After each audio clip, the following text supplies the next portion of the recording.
पावन आत्मा अंतर्यामी,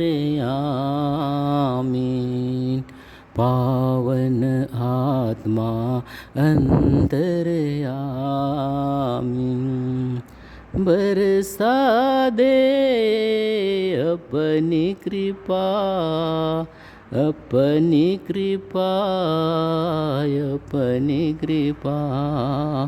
पावन आत्मा अंतर्यामी, पावन आत्मा अंतर्यामी, बरसा दे अपनी दया, अपनी दया, अपनी दया। पावन आत्मा अंतर्यामी।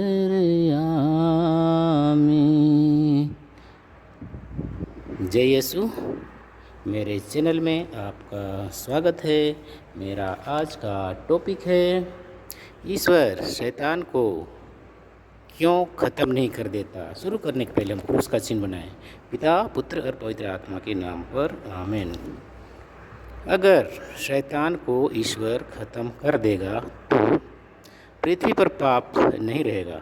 स्वर्गदूतों के ऊपर प्रारंभ में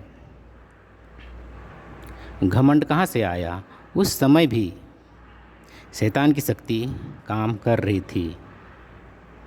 तब भी ज़रूर शैतान की शक्ति थी, तभी तो लूसीफर में घमंड का पाप प्रवेश किया।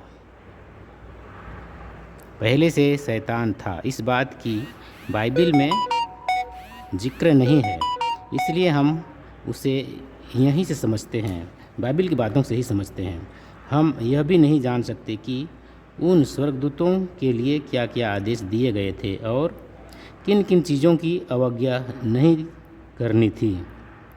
सिर्फ हम इतनी बात पर जिक्र कर सकते हैं कि स्वर्गदूतों ने घमंड का पाप किया।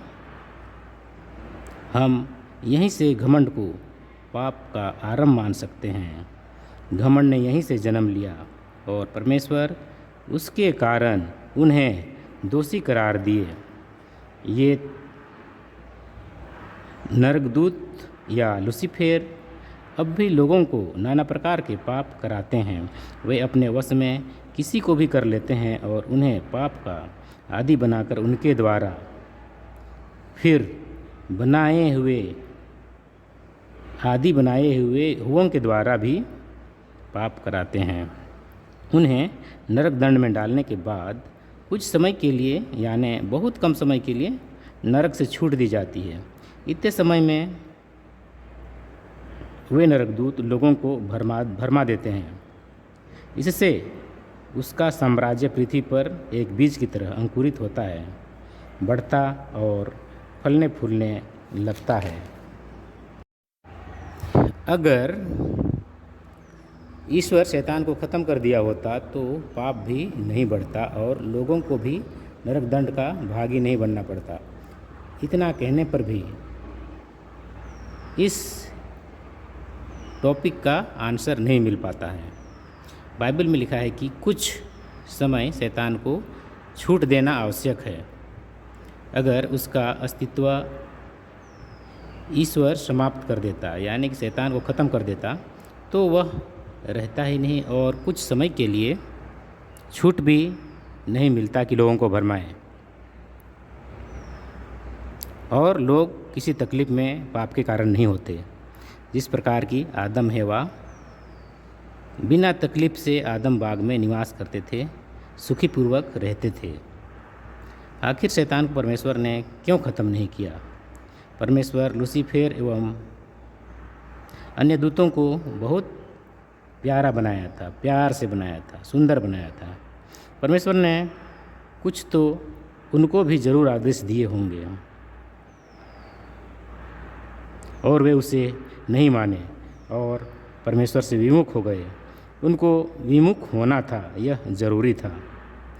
बहुत कुछ अस्तित्व में ऐसा ही है कि वह दूसरी ओर जाता दिखता है और कुछ अन्य चीज़ दूसरी ओर, जैसे कि पानी नीचे गिरता है, ढाल की ओर बढ़ता है, भाप ऊपर उठता है, दोनों ही पानी है।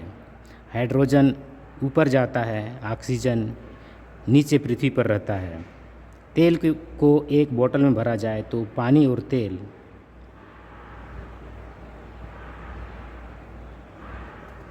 दोनों अपने अपने झुंड में चले जाते हैं।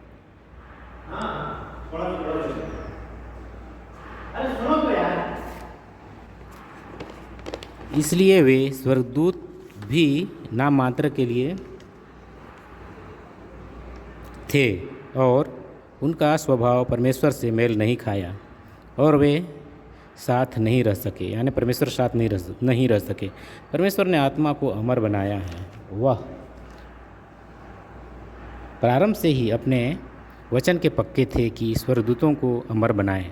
तो ऐसे में परमेश्वर के पास रहने वाले स्वर्गदूत तो अमर थे ही, लेकिन जिन्हें स्वर्ग से निकाला गया वे खत्म क्यों होंगे? क्योंकि परमेश्वर का वचन झूठा ना साबित हो, इसलिए जीवित रहने के लिए उन्हें नरकदंड का स्थान मिले। नरक के स्थान इसलिए कि वे परमेश्वर के स्वभाव के नहीं थे। जीवित इसलिए हैं कि परमेश्वर के पास रहने वाले स्वर्गदूत जीवित रहेंगे। इसी तुल्य वे भी जीवित रहेंगे। वे अमर रहेंगे, लेकिन अनंत दंड भोगने के लिए परमेश्वर ने उन्हें अमर रूप में बना दिया।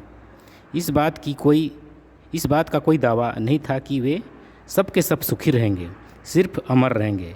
इसी बात का दावा था। अमर रहकर सुखी रहेंगे या दंड भोगेंगे, इस बात की कोई पुष्टि नहीं की गई थी। वे अपने स्वभाव एवं गुण के कारण नरदंड के योग्य ठहराए गए। परमेश्वर का वचन नहीं बदलता, इसलिए परमेश्वर ने शैतानों को समाप्त नहीं किया।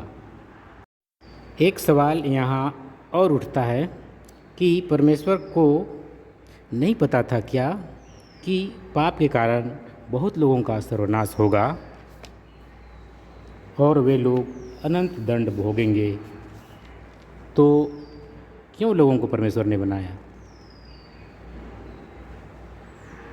और ऐसा काम किया कि लोगों की आत्मा को वह अमर बना दिया?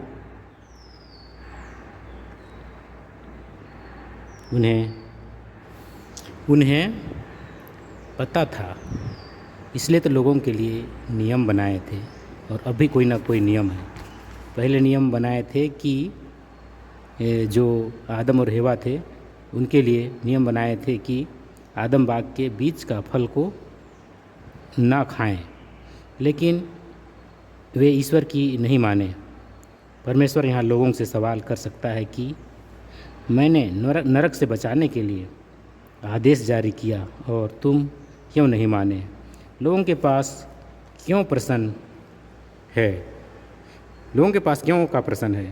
परमेश्वर के पास भी वही सवाल है, क्यों नहीं माने?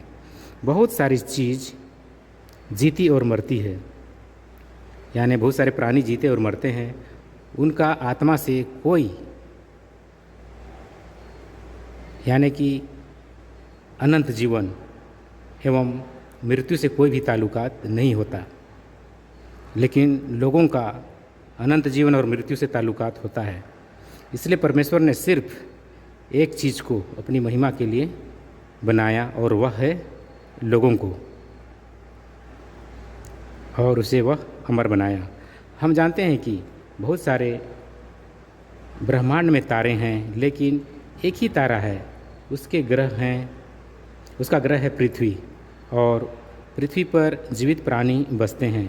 अन्य तारों में जो लाखों करोड़ों की संख्या में हैं, उनके किसी ग्रह में प्राणी नहीं बसते। इसी प्रकार कुछ ना कुछ परमेश्वर एक जैसे नहीं बनाता है, कुछ ना कुछ अंतर बनाते हैं। ठीक इसी प्रकार हर प्राणी मरता है, इससे मनुष्य को भिन्न बनाया। वह इसलिए कि परमेश्वर की इच्छा थी। उनकी इच्छा यह कि जो पापों से बचेगा वही परमेश्वर की महिमा के लिए नियुक्त किया जाएगा। सब तो अवज्ञा नहीं करेंगे। जो अवज्ञा नहीं करते वे परमेश्वर में नियुक्त किए जाएंगे।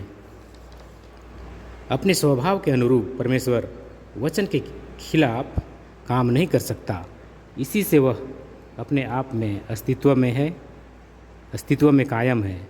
उसने अपनी महिमा के लिए आत्मा को बनाया। इससे कुछ मरेंगे, कुछ अलग हो जाएंगे अनंत काल के लिए। भले कोई आत्मा कितने भी प्यारे क्यों ना हो, वे जब पाप करते हैं तो घृणित चीज़ से भी बदतर हो जाते हैं एवं परमेश्वर से उनका वास्ता टूट जाता है। तो दोस्तों, आज के लिए इतना ही। थैंक यू देखने के लिए। Praise the Lord.